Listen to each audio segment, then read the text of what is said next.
I think I'm live now. Yeah. Okay.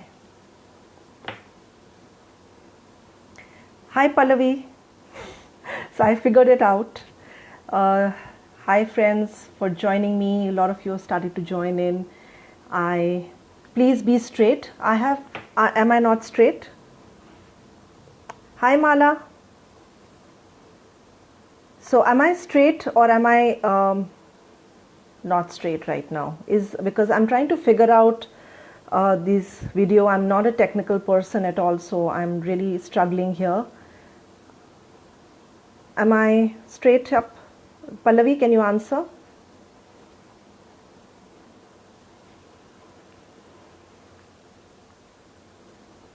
Okay, great. I'm going to wait. Hi, Mala from South Mumbai. Thank you for joining in. Okay, great. So I'm going to wait for a couple of minutes. She wanted me to turn the phone vertical. Okay. Yeah. The thing is, I'm really terrible with all of this, and Pallavi knows that more than anyone else. And so she is my helping hand to get through things like this. And then I'm still sloppy. So you have to bear with me. Thank you, Mala. Hi, Anu. Glad to see you here. Yeah, I have to mention people who helped me and have helped me along the way. Hi, Vandana.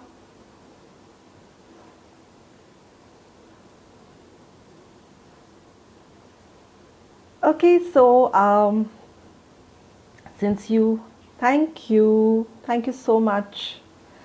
Um, so I don't know whether all of you watched my last IGTV. That was my very first one. I just took a leap. Okay, I'm getting technical. Sort of technical advice, and Pallavi, I'm not able to do that, so I'm sorry. You'll have to see my fan and the light behind. Hi Vandana, I'll try and do a better job next time, but this is who I am appearing in this moment as it is, so you know that's how it's meant to be, at that, right? And so yeah, coming back to my IGTV last time, that was my first IGTV live. I simply hadn't been online with, doing my live videos. I had a YouTube channel. I still have it. So it's been a long time since I did a video, and it was just one of the spur of the moment that I decided that okay, let me share my insights, my views on things, and so today I decided to pick up another topic and go with that. So I hope it's interesting for you. Again, a little background about me. I have been, a seeker of wanting to study different things. I'm constantly learning, constantly wanting to study, upgrading, discarding what doesn't work, and that's the beauty of it. It's discard what doesn't work and move on to something else, find out more. It's not about discarding, it's about going deeper and deeper into a subject and finding out. So we all are evolving, and each one of us is evolving at a different pace and in our own different way. So as I said, I've been practicing numerology for years. It's the Pythagorean system of numerology. It's not very commonly practiced in India. I see that the other system of numerology, where they correlate numbers to planets, is more prevalent in India. Also a beautiful system. They just are different approaches. I have some information about that system, so I know how each number corresponds to different planets, the way they see it. However, I have also been a lover of astrology. I have loved this subject because it's been fascinating for me, and I've always felt that it's beyond what people have understood it for, and I did talk about it in my last live video. So here I'm just simply sharing my insights. I do not call myself an expert. That's what one of my teachers gave to me. Never call yourself an expert at anything. Always call yourself a researcher, a learner. That way you will continuously learn and you've never arrived anywhere. So I'm really a little toddler here, but I do have the ability to look at information and then see how is it relevant to our life? How is it relevant to our daily living?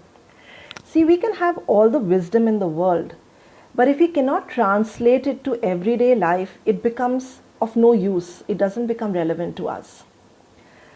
You can, have your doors closed, sit in silence with incense sticks and a jyot and start doing meditation, and find peace in that moment inside the closed doors. But when you step out of your room, you're meeting with people and you're meeting with life circumstances. Now, if you're not able to translate that wisdom or that sense of center into your daily life, it's not of much use. Now, again, it doesn't happen overnight. It's a process. So you have to be gentle on yourself and see how every day little things are changing for you. The way you look at life, the way you respond to life. And we all are humans and we all are going to have different things play up for us. Yes, Pallavi is a toddler and Parul is a newborn and somebody may be in the womb. Yeah, but we all are at our different places, right? So today the topic is about 9 attributes corresponding, which are within us.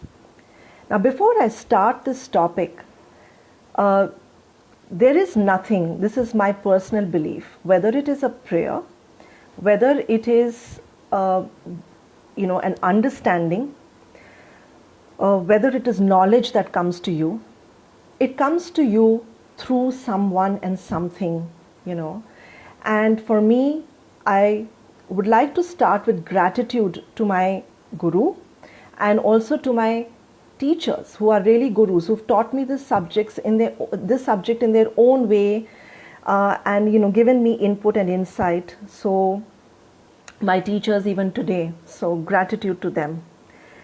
So these 9 attributes, I have related them to planets. So we look at these planets up in the heavens, right? These celestial bodies, and they're so far away from us, and we feel we really in our day-to-day life have nothing to do with them and they have nothing to do with us.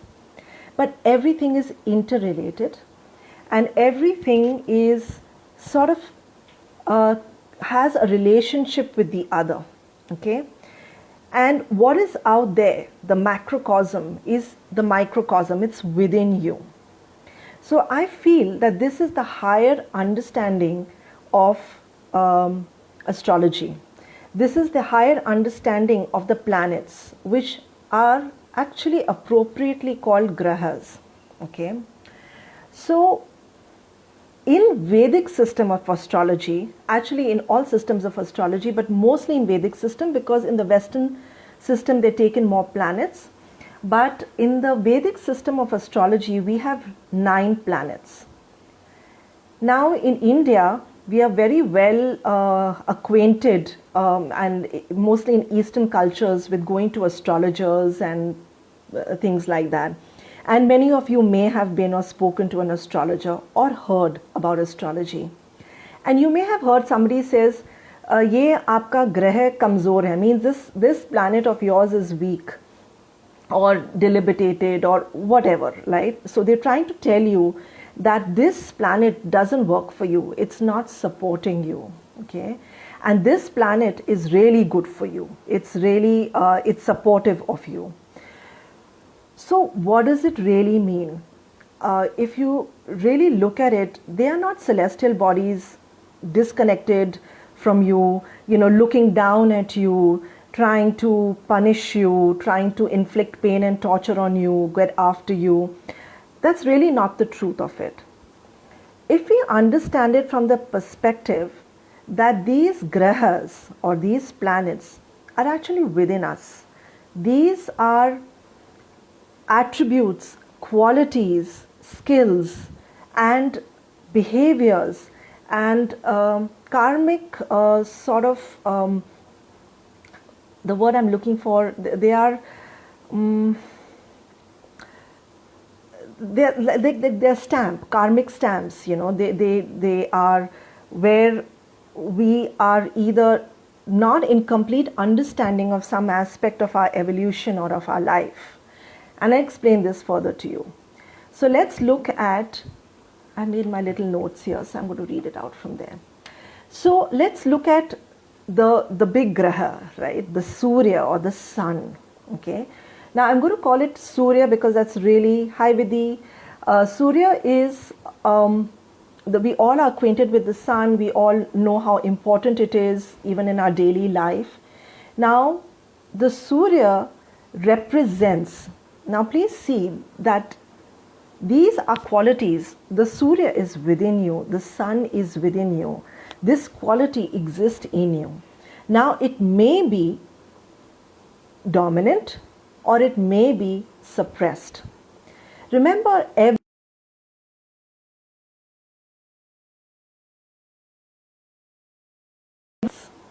so with that understanding, let's move forward. So the sun or the Surya, it's about domination. Now, before I begin that, it's everything, is in a polarity. There is the positive or the higher expression. I don't want to say positive, it's the higher expression or the higher octave, and the lower expression or the lower octave. So the Surya is strong, it is leadership, it is powerful, it's dominant. When I say dominant, it becomes a dominant presence. You have seen people who walk into a room and they grab attention, people turn their attention, they do not even say a word, but yet you are captured by them, or they occupy a sense of space. I'm sure you know people like that. Also, it can be very arrogant, it can be dominating, that is wield dominance, and full of ego. Now, see, within you, we need to start looking at how am I expressing this quality inside of me? Am I being strong? Am I being a leader? Am I being too arrogant? And if it is weak, I'm suppressing my own true power. Because in the Vedic system, the sun is looked as your soul as well. So am I diminishing my own light over something else, letting somebody else eclipse it? So those are questions we need to ask ourselves. And this is where we need to bring a balance. And then we will move on to the moon. The moon exists also within you. It is called the Chandra in Hindi or Sanskrit. It is loving, peaceful, it is serving, it serves people, it loves people, artistic, and it is calm. Calm and peaceful are qualities of the moon or the Chandra. It can also be oversensitive, highly emotional, very critical, and very moody. Again, we need to check, how am I being with this energy? How is this graha acting out from within me? Then we move to Venus or Shukra. It's called Shukra. Shukra is actually about beauty. It's the beauty of life. It's not about only wanting beautiful things, although a lot of people with a dominant Shukra can become obsessed with wanting designer brands and stuff like that. They want things that look outwardly beautiful. But the inner expression of Venus or Shukra is actually inner beauty. It is devotion. It is love. It is about relating to people in a harmonious way, right? And it is being it's involved with the pleasure, the true pleasure of life. Now, all of us seek pleasure in things which are very material. Well, that's the lower octave. But you can have a higher expression, which is the pleasure of life, of living, enjoying the beauty that is around you, in every leaf, in every tree, in every flower, an expression of that artistic skill within you. That's all Shukra. Then we come to Mangal or Mars. Mangal is if it is really dominant in you or very high energy, higher octave, then you can be very aggressive, very angry, highly a reactive person. But at the same time, it brings you vitality, it brings you strength. People with a very active Mars or Mangal in a balanced way will be very sort of drawn to exercising and increasing their body and vitality of their body and strength and things like that. But again, it's very action orientated. Sometimes it can get very reactive. Again, we need to check, where am I operating from with this graha? Okay. Then we come to Mercury. Mercury is Budh. It's also called Budh. It is about intelligence. It is about intellect.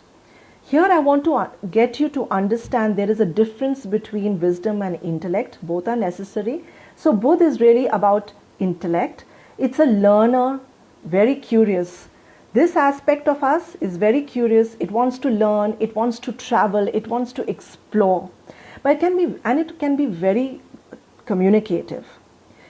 Now, this word communicative is generally seen in a very positive light. So, communication is, we are living in the age of communication. It is something that we are encouraged to do all the time. But here it can get a little out of hand. What are we communicating? What are we saying? Because sometimes this can become into over talking, into gossip, into saying things without even thinking, and so that is the lower octave of this graha. Then we come to Jupiter or Brihaspati. Brihaspati is the wise one, right? And it is religious, it is dharmic. That means when you say dharmic, it follows the right action, the right path. And they are learners. It's a part of you which wants to learn, which wants to teach, or wants to impart that wisdom that you have learned from, say, even your elders or from scriptures or things like that. So that is how that guru in you starts to behave. It's actually the guru within you. It is the guru outside of you if you have one. It's benevolent, it is generous, but it can get overindulgent, and sometimes it can get very dogmatic or preachy. Have you seen people who are all the time preaching and telling you what you should be doing? So that's one expression of the Jupiter. So we have to see in what balance can we bring this graha within us. Then we come to the much, what is the word I'm going to use here? Not dreaded. Well, some people can dread it, and some people are very, very, want to keep it at a distance. Of course, my favorite planet, I love the qualities, Saturn, which is Shani. Now, people have a misunderstanding of Shani, and I do feel that there is more to the labels that have been put on this graha. Yes, it does carry a certain quality or an attribute, but there is a certain depth and beauty in this graha. And there's a certain depth and beauty within us, right? So, Shani represents strength. It represents patience. Yes, on the negative side, it can be cruel, it can be harsh, it can be depressive. But I also find Shani very spiritual, very yogic. Especially, it is to do with prana or the life force. So people who are doing pranayams, they are really bringing this aspect of them in balance. Okay, it is to do with karma. So hence you cannot escape, no matter how much people talk about, there's no such thing as karma, or we can just, you can say all you want. Things simply don't go away just because you wish them to. So this is a part which is hard reality of life.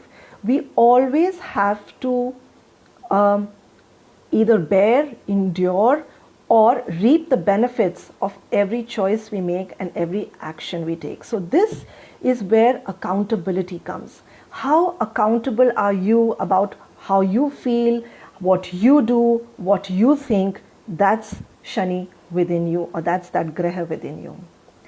Then we come to what in Western astrology is called as the North Node. Again, this is a very talked about astrological graha. Even in Vedic astrology, people must have heard about it, Rahu. So North Node is Rahu. The qualities of Rahu, and this is very, very relevant to life now generally. It's very dynamic. Now, Rahu is actually not a celestial body. It's actually an optical illusion. It's this mathematical point in the heavens. So it's really to do with illusions. Anything to do with Rahu is not very real, okay? It's very worldly, it's very dynamic. But the quality of Rahu is that it's full of desire. Now you see some people, they're constantly fueled by desire and they do whatever it takes to fulfill that desire. That's very much a Rahu energy. It's very dramatic. It expands, it talks big, right? It's very lustful. It wants everything that it desires, right? In that way, it's very lustful. It's also very smoky, so you don't really see the truth. And this is very relevant to our life right now, especially this year, according to some astrologers and numerologists, that this is the year of Rahu, where everything that you hear is never the complete truth. Okay, this is something we must remember. However, it is a graha which, when it is brought in the right direction, and it's not easy, and it usually happens after a certain point in time, usually after 35, 36, when you're 35, 36. That's why, you are, I think you are much better people when you're 35, 36 and beyond. Before that, you're a little wayward. There's a tendency, right? Generally speaking. So this is the bigness. And it is the outward. It's the outward pursuit of the world. It's the outer world. Okay. Then we come to the South Node. It is also called Ketu. Again, it's a mathematical point in the sky. It's not real. So hence, again, it's an illusion. But it is the opposite of Rahu. So it is detachment. It is being cut off. It is also spiritual detachment, hence it's also called a moksha karaka. That means people who want moksha. So we do not have to look at moksha as some spiritual phenomena of wanting samadhi and never wanting to be born. No, none of that. Moksha simply means, like for example, in your daily living, you are addicted to sweets. And then you say, okay, I don't want to have sweets. I'm going to start cutting it off. What are you doing? You are applying the energy of Ketu here. Then you develop an aversion to it, right? That aversion is also Ketu. And then you leave it. So that is also your moksha from the sweet. So see it in very everyday concepts as well. As Rahu was outward, this is your inner life. Okay, so this is inner. Now, what about balancing them? So we do have remedies in Vedic astrology. I think they're beautiful and there is no need to negate them. There is no need to doubt them. Everything has a certain place. When you and I are going through any kind of turbulent time, any kind of suffering, we will reach out to get whatever help we can, isn't it? That's human nature. So when remedies come to you, it is great. But remember, do it not from a place of, oh my God, I'm so scared that, this is going to happen and I have to do it. No, do it with gratitude. Do it with a connection to that aspect which is out in the heavens and within you. Having said that, the inner remedy is probably one of the most important.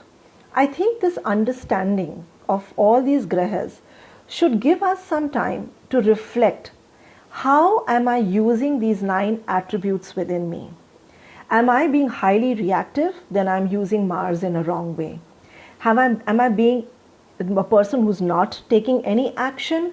Am I not following any discipline? Am I not applying myself? Am I not using my life energy, life force? Then I'm using it as a weak aspect within myself, right? Am I getting depressed? Or am I getting myself up and saying, okay, this is what is coming through in my life. This is what I need to endure. And I will probably do some spiritual practices. Pranayams are there. or anything like that, and I will change this aspect of Shani or this Graha. I also want, so you get the drift, but I want to specifically concentrate on Rahu, that when we indulge in the illusionary thing, like today media is Mercury and Rahu in, totally full blown. There's communication, there is no accountability for communication, and a lot of communication is fear based. Remember, Rahu can create a lot of disbalance and a lot of fear, okay? And it gives you this imagined fears. So you're not really experiencing those troubles, but you imagine they will come to you. You will imagine that they're out there. So you can see how much of this Rahu energy is playing out. Very, very important for us to be extremely aware of this as we go through our daily life, right? Because you do not want to bring this into your life, because Rahu is very magnetic. If you start thinking and constantly going into fear, you are going to keep bringing it into your life. Now, I'm not fearless, neither are you. We all have our fears, and it is all right. It is not about becoming perfect. It's about understanding that this is what is playing out, and this is the choice I have, and this is what I can bring in to balance it out. Okay? So I hope this was informative and helpful for you. If you have any questions, you may ask, and if not, you can always ask me later. Any questions? I'm going to wait for a minute and see if anybody has any questions. Or was I so clear?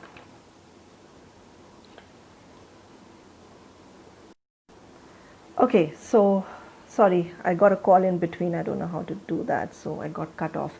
Okay, thank you so much. It was informative. I guess there are no more questions. How do you help us sort the imbalance or what can be better? Well, I think it's very important for you to understand, or someone to help you understand where exactly that imbalance is. So say if you are a person who tends to be very, say a person is very stagnant, doesn't want to move, lies in one room, very depressed, right? And constantly starts mulling over or brooding over things. So they're probably coming from a very Saturn quality at that time. So I would say that you would probably bring in another aspect, which is usually the opposite. And the opposite of the Saturn is a Surya energy. So, it's about bringing into action, probably being more in, well, people who are in depression, sometimes when they are in the outdoors, under the sun, they actually feel better. There is actually therapeutic value to that. So something like that. Or they could be, or you could actually learn, bring in Jupiter, which is the quality of some wisdom, some satsang, maybe a guru to guide you, something like that. Or you can get out and do exercise, which is a Mars quality. So you need to start looking, you need to start looking at what needs to be brought in, right? How do we recognize what is our dominant aspect? Simply signs won't suffice, or would they? Well, not really, because yes, when you look at an astrological chart, you can also see what plays out dominantly and what plays out, what is suppressed and is not getting an outlet. So if you have somebody who can guide you in that way rather than do a predictive model, I think that's a beautiful way to use astrology. So that would be, so there is more to it than just looking at these grahas. Although I think we all recognize ourselves and we know where we are function from, more or less, right? Does that answer your question, Pallavi?